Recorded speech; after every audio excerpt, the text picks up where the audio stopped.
Good morning students. शांत। Good morning students. कल आपको एंटरप्रेन्योरशिप 2 का एग्ज़ाम है और हम लोग स्टार्ट कर रहे हैं हमारा जो लेक्चर है। आज हम लोग कवर करेंगे सबसे पहले स्मॉल बिजनेस के बारे में और नेक्स्ट चैप्टर है आपका चैप्टर नंबर 15 क्या है, रोल ऑफ फाइनेंशियल इंस्टीट्यूशन, और 16 है raising of fund, establishing of new unit. ये 3 चैप्टर्स हम लोग कवर करेंगे। स्टार्ट करते हैं चैप्टर नंबर 14 स्मॉल बिजनेस के साथ। स्टूडेंट्स देखो, स्मॉल बिजनेस क्या होता है? ऐसा कोई भी बिजनेस जो प्राइवेटली ओन किया जाता है, मतलब एक व्यक्ति द्वारा उसकी ओनरशिप होती है, और साथ ही साथ जिसमें जो नंबर ऑफ एम्प्लॉयज़ हैं वो कम होते हैं और जो प्रॉफिट है वो भी relatively compare to other units कम होता है। ऐसे यूनिट्स को हम कहते हैं स्मॉल सेक्टर इंटरप्राइजेज। अच्छा, कितना कम और कितना ज़्यादा देखना है ये अभी हम डिस्कस करेंगे इसमें। इसके साथ ही साथ यहाँ पे एक चीज़ समझना कि जो फिक्स्ड एसेट हैं, मशीनरीज हैं, यहाँ पे समझ लो कि मैनुअल पावर ज़्यादा होता है। क्योंकि मैनुअल पावर ज़्यादा होता है इसी वजह से सरकार इनको बहुत ग्रांट्स देती है, क्योंकि ये कम स्केल पर ही सही मगर लोगों को एम्प्लॉय करते हैं। जैसे जैसे इंडस्ट्री लार्ज होती जाती है ना, उसकी टेंडेंसी क्या होती है कि वो अब अपनी इंडस्ट्रीज़ में फिक्स एसेट और मशीनरी बढ़ाने लगते हैं, समझ रहे हो। पर जैसे जैसे इंडस्ट्री जितनी छोटी रहती है ना, वो क्या करती कि भाई एक लेबर यहाँ से उठा लिया, एक लेबर यहाँ से उठा लिया, और अगर उनका प्रॉफिट भले कम है मगर स्टेबल है तो वो उन लोगों को पेमेंट करते रहते। पर जैसे जैसे वो इंडस्ट्रियाँ बड़ी होती जाती हैं, वो हैवी एसेट्स और मशीनरी को खरीदती जाती हैं और वो लार्ज इंटरप्राइजेस उतने एम्प्लॉयमेंट रेशियो के बेसिस पे मैं कह रही हूँ नहीं जनरेट करता जो अपने एग्जिस्टिंग प्रॉफिट पे एक स्मॉल या माइक्रो यूनिट जनरेट करती है। Is that okay? नेक्स्ट हम बात करेंगे एक बहुत इम्पॉर्टेंट डेफिनेशन है। वो जो डेफिनेशन आपको दी गई है MSME 2006 और उसको बाद में अमेंड किया गया MSME 2020। MSME का क्या मतलब है? MSME stands for micro small medium enterprises. ठीक है, micro small medium enterprises government का, इंडियन गवर्नमेंट का एक प्रोविज़न है जिसके तहत हम ये 3 इंडस्ट्रीज़ को कोई असिस्टेंस या कोई ग्रांट प्रोवाइड करते हैं। तो 2006 में MSME के डेफिनेशन का क्या कहना था? उसका ये कहना था कि देखो, अ स्मॉल स्केल बिजनेस, हम यहाँ पे इसकी बात कर रहे हैं, अभी पहुँचेंगे, बात सुनो, नोट्स में है तुम्हारे फर्स्ट यस। देखो MSME 2006 ने लिखा था कि MSME defined according to 2006 it was defined as a small business. कैसा business? In which the investment in plant and machinery must be between 25 lakhs to 5 crores। मतलब प्लांट और मशीनरी के बीच का जो इन्वेस्टमेंट है वो 25 लाख से 5 करोड़ के बीच में हो सकता है। Is that okay? और अगर वो एंटरप्राइज सर्विस गिविंग है, जो मैंने 25 लाख से 5 करोड़ बोला वो गुड्स की बात है, हम गुड्स मैन्युफैक्चर अगर करते हैं, पर अगर हम सर्विस गिविंग यूनिट हैं तो हमारा इन्वेस्टमेंट 10 लाख से 2 करोड़ तक होगा। Is that okay? ये 2006 में बोला गया था। 2020 मतलब उससे हमने लगभग अगर आप कंपेयर करते हो तो 6-7 मान के चलो 6 years एंड 14-15 years, जो 14 से 15 साल में शॉर्ट रन लॉन्ग रन समझते हो ना इकोनॉमिक्स का।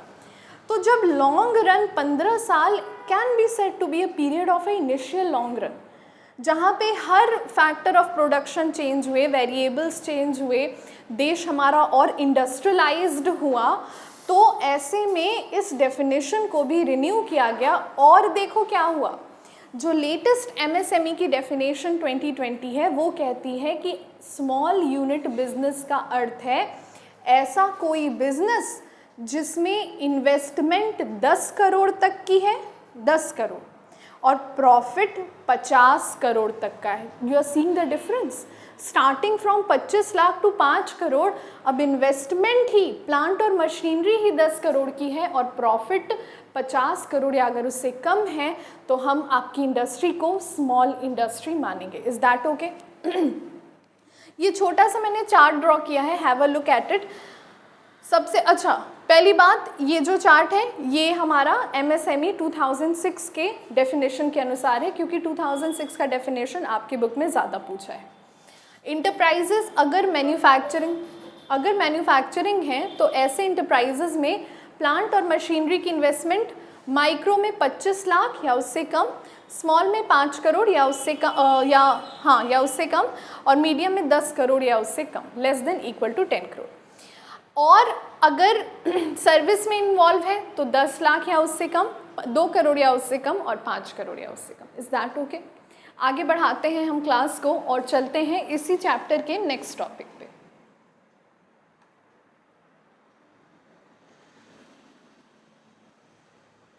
Have a look at it students.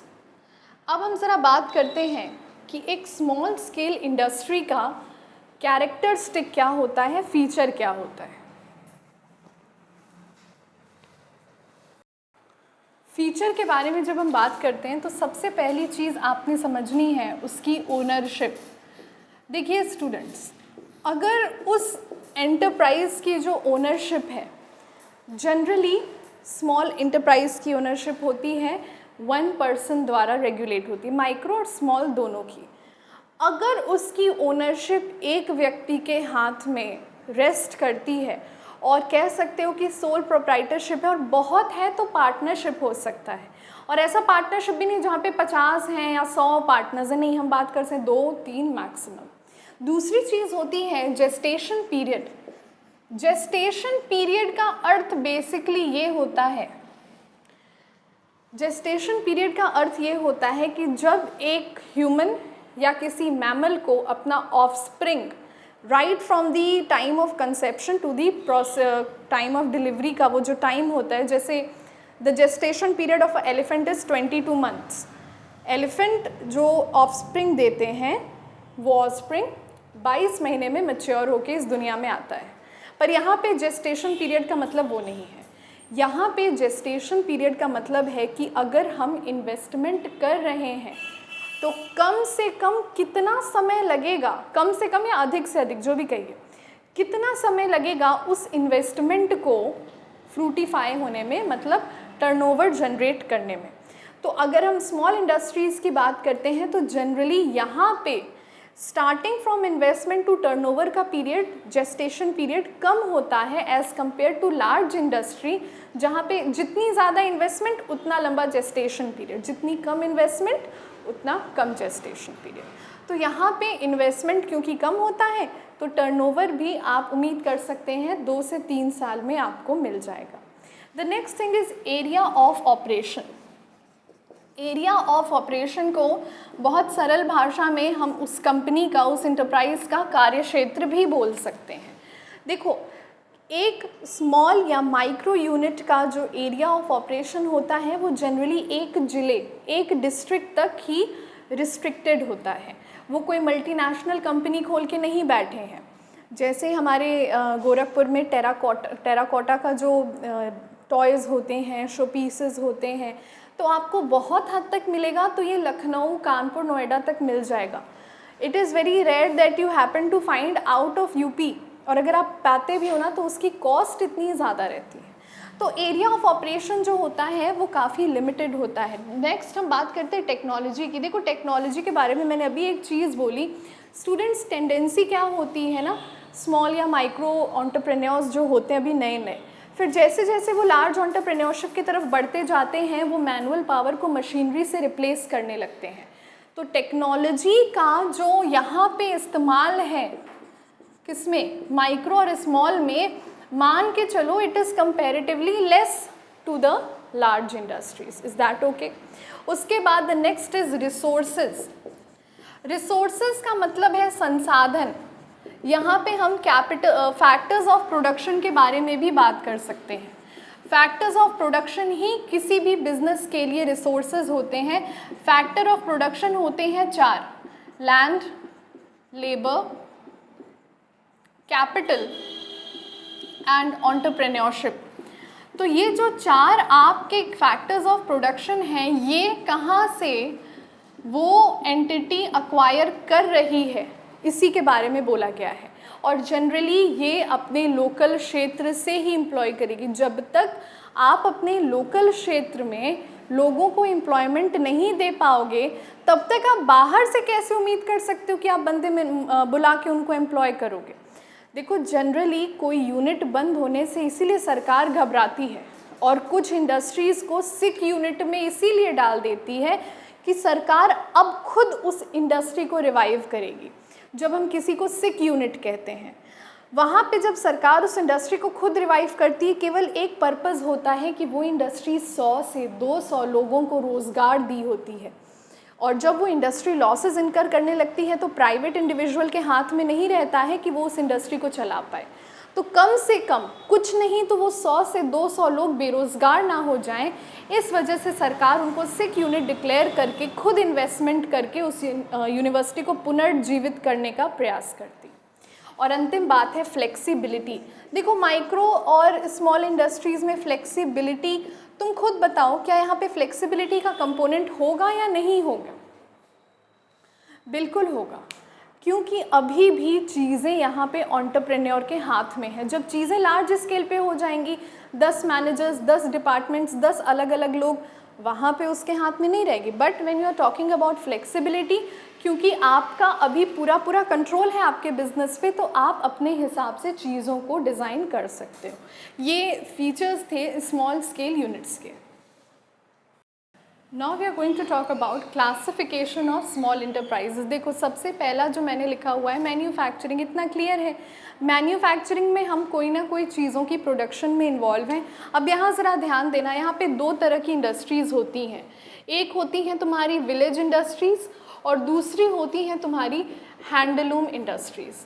जो ये 2 इंडस्ट्रीज़ होती हैं, विलेज में जो भी बांस का सामान, छोटा मोटा सामान, शैतानी हो रही है, जो भी बांस के सामान, छोटे मोटे सामान, बम्बू के सामान, ये सारे चीज़ विलेज इंडस्ट्रीज़ में आते हैं।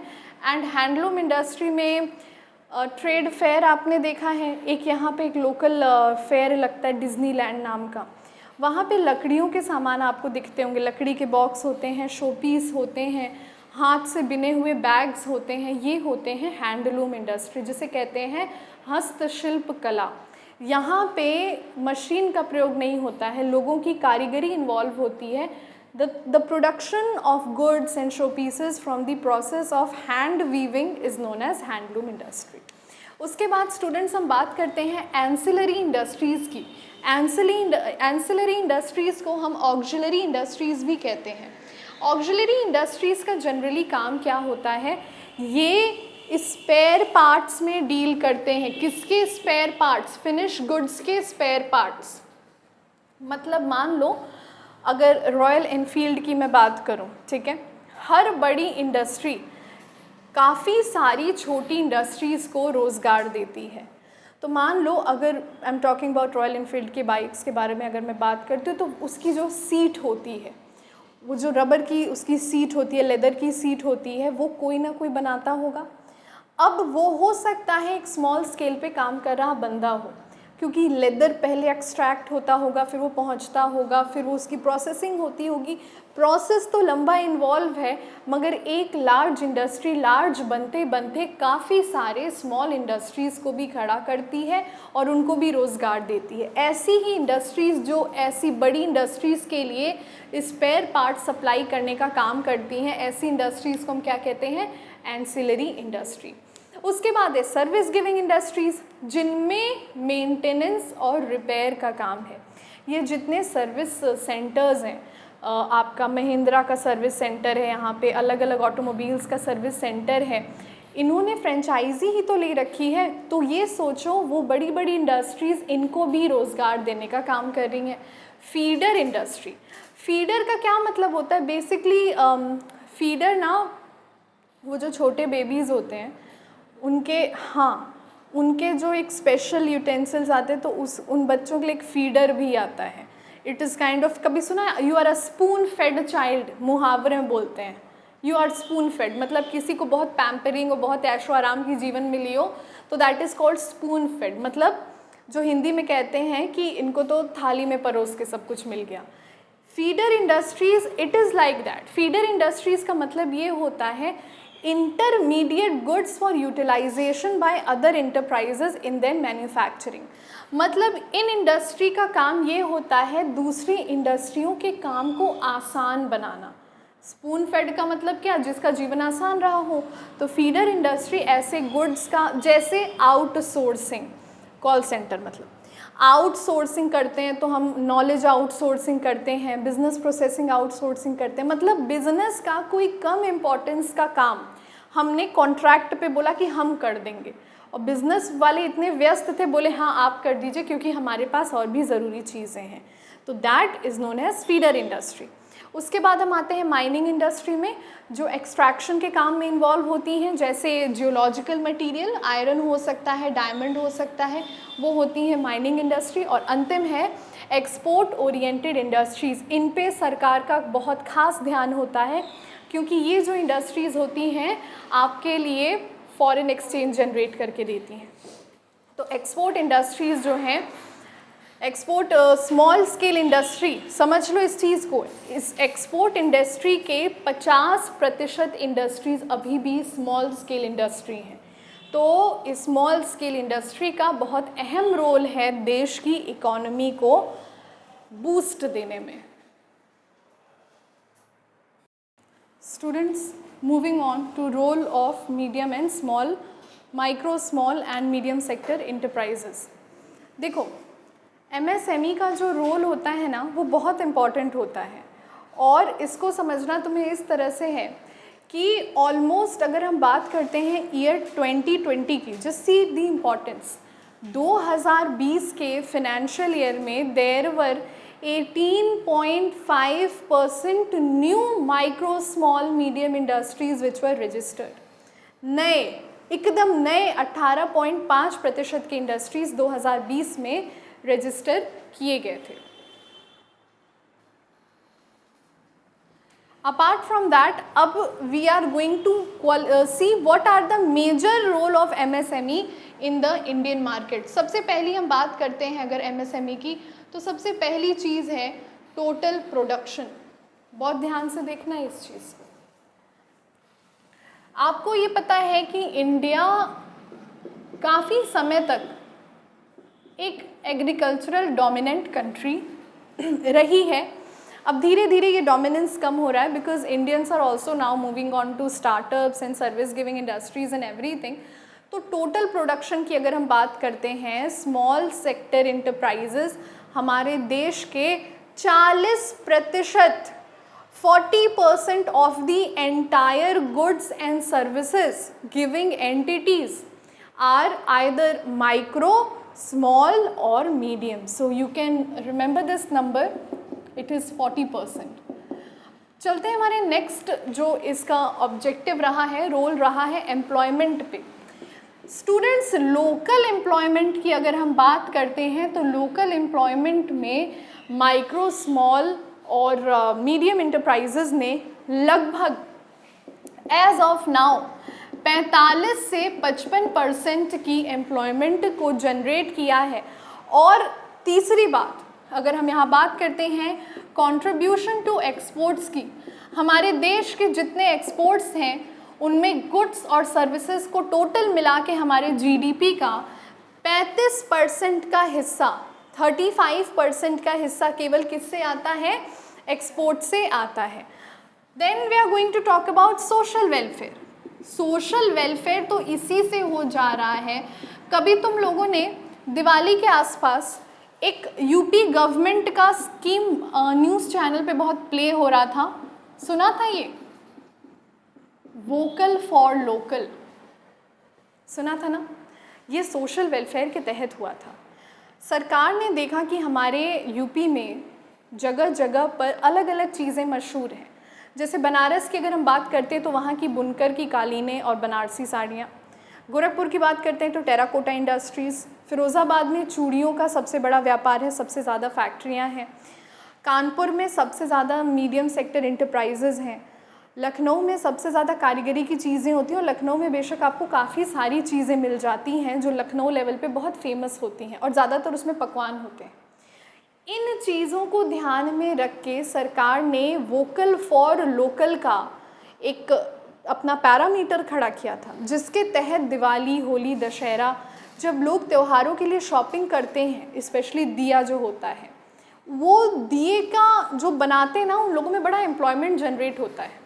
तो वोकल फॉर लोकल में इस बात को कहा गया था कि ये मीडियम स्मॉल सेक्टर इंटरप्राइजेज़ होते हैं, ये बहुत सारा एम्प्लॉयमेंट जनरेट करके देते हैं, जिस वजह से इट वाज एक्सपेक्टेड कि लोग यहाँ से अपने गुड्स खरीदें, जिससे इनको भी प्रॉफिट हो और ये इंडस्ट्रियाँ भी हमारे देश में जीवित रहें। Is that okay? समझ में आई बात? आगे बढ़े।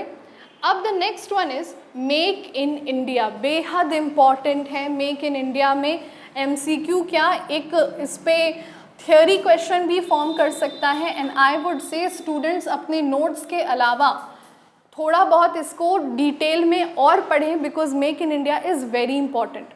एंटरप्रेन्योरशिप के लिए सबसे ज़्यादा इम्पॉर्टेंट चीज़ है मेक इन इंडिया। हो गया अनन्या? हाँ, देखो मेक इन इंडिया की अगर हम बात करते हैं, the small enterprises make the best concept. यहाँ पे छोटी से छोटी इंडस्ट्री और बड़ी से बड़ी इंडस्ट्री को देश में लगाने का प्रयास हो रहा है और इसके साथ ही साथ हमारा जो डिपेंडेंस है इंपोर्ट पे, उसको कम करने का प्रयास हो रहा है, जिससे हमारे देश में एक्सपोर्ट्स को मैक्सिमम बूस्ट दे सकें और जितना ज़्यादा बूस्ट एक्सपोर्ट को मिलेगा उतना ज़्यादा हमारे पास foreign exchange आएगा। Is that okay? These are the 5 points which are very important when we are discussing about the role of MSMEs.